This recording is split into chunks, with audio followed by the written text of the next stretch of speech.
Hello everyone, कैसे हैं आप सब। मेरा नाम सारा और मैं वेलकम करती हूँ आप सबका सारा किचन व्लॉग्स में। आज की वीडियो स्पेशली बच्चों के लंच बॉक्स के लिए होने लगी है। ये उन माओं के लिए है जो कि परेशान रहती हैं कि बच्चों को लंच बॉक्स में क्या दिया जाए।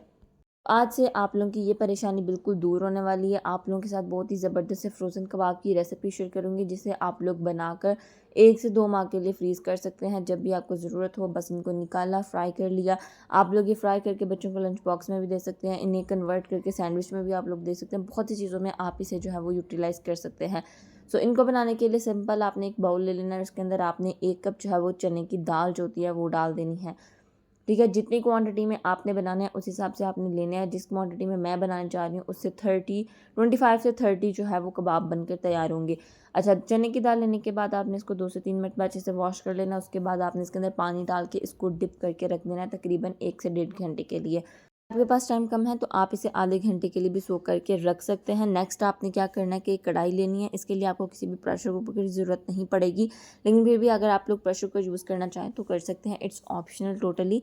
तो उसके बाद आपने जो है वो ले लेना है गोश्त। मैं यहाँ पर एक चिकन का पीस ले रही हूँ, चेस्ट पीस, और उसके बाद मैं यहाँ इसके अंदर डालूँगी बीफ आई थिंक मैंने हाफ़ के जी ही लिया था। तो इसको आपने अच्छे से वॉश करके दोनों चीज़ों को इसके अंदर डाल देना। उसके बाद दाल को जो मैंने सोक किए हुए 1 घंटा हो गया था, तो मैंने इसका पानी जो है वो गिरा के इसके अंदर जो है वो डाल दिया।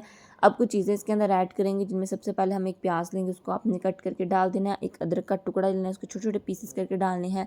6 से 7 आपने लहसुन के जवे डालने हैं। उसके बाद आपने इसके अंदर जवतरी डालनी है, 2 बड़ी इलायची डालनी है, 2 टुकड़े दालचीनी के डालने हैं, और यहाँ पर ये काली मिर्च, ज़ीरा, धनिया और थोड़े से तेज़ पत्ते के टुकड़े हैं छोटे छोटे। ये आपने इसके अंदर सारी चीज़ें डाल देनी है। ठीक है, सारी चीज़ें आपने 1 टीस्पून के अकॉर्डिंग डालनी है। उसके बाद हम कुछ स्पाइसेस ऐड करेंगे।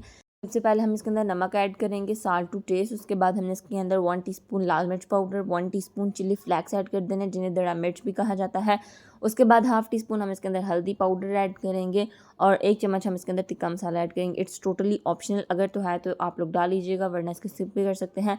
लेकिन मैंने डाला था, यकीन करें इतने मज़े के कबाब बने थे ना, आप लोग यकीन भी नहीं कर सकते, बहुत ज़बरदस्त बनते हैं। तो ये 1 चम्मच ज़रूर डाल दीजिएगा। उसके बाद आपने इसके अंदर जो है वो 2 से 3 ग्लास इतना जो है पानी डाल देना है, और इसको अच्छे से चम्मच की मदद से मिक्स कर देना है। अब चलते हैं चूल्हे की तरफ, क्योंकि अब मेन प्रोसीजर हमारा वहीं पर है। तो अब हम इसे चूल्हे पे रख के इसको कवर करके जो है वो कुक होने के लिए छोड़ देंगे। तो 2 से 3 घंटे के अंदर ये हो जाएगा। बिल्कुल लो फ्लेम पे आप इसे रख दीजिएगा, ये आहिस्ता आहिस्ता कुक होता रहेगा। ठीक है, मुझे कोई जल्दी नहीं थी, इसलिए मैंने 2 से 3 घंटे के लिए इसको रख दिया था ऐसे ही हल्की फ्लेम पे। ये खुद ही कुक होता रहा, इसका पानी ड्राई हो गया था। अगर आपको जल्दी है तो आप लोग इसको प्रेशर कुकर में भी 20-25 मिनट के अंदर बना सकते हो, बहुत आसान है उसमें भी बनाना। तो मैं यहाँ पर बेसिकली कढ़ाई में बना रही थी, ठीक है, क्योंकि मुझे कोई जल्दी वगैरह नहीं थी, इस वजह से मैंने कढ़ाई में इसको बनाया। और वैसे भी आज मैं इसको कढ़ाई में ट्राई करना चाहती थी ये कैसे बनते, तो बहुत ज़बरदस्त बने थे। अच्छा, अब यहाँ पर आपको नीचे पानी नज़र आ रहा होगा, तो पानी जो है वो इसको हमने ड्राई करना है। इसके लिए अब हम इसको कवर नहीं करेंगे, सिंपली इसके नीचे फ्लेम हाई करेंगे, और 2 से 3 मिनट के अंदर हम पानी को जो है बिल्कुल ड्राई कर लेंगे।